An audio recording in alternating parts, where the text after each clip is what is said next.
So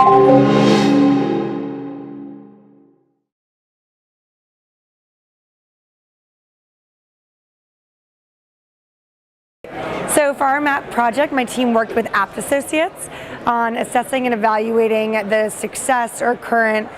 status of a challenge fund that they had administered. So we traveled to Ethiopia to interview 7 enterprises that had received grants from this challenge fund and interviewed them about both how they'd achieved progress towards scale in the past year, as well as how the challenge fund had worked for them. In addition, a big part of it was actually mapping the health enterprise ecosystem in Ethiopia, which is a pretty new segment and for-profit industry.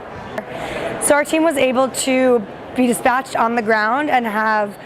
pretty lengthy, comprehensive interviews with all 7 enterprises, including the founders, on both the value that they gain from receiving these grants and the partnerships and consulting services that the Challenge Fund offered, as well as suggestions that they would recommend for Apt if they were to administer a Challenge Fund in the future. The fund was seeded with money from both USAID and DFID, so both of those entities were really interested in how they could use this type of financing tool to better support social enterprises. The MAP was great because we were able to both experience an entirely new country for all of us in going to Ethiopia, but also learn a lot about the health enterprise ecosystem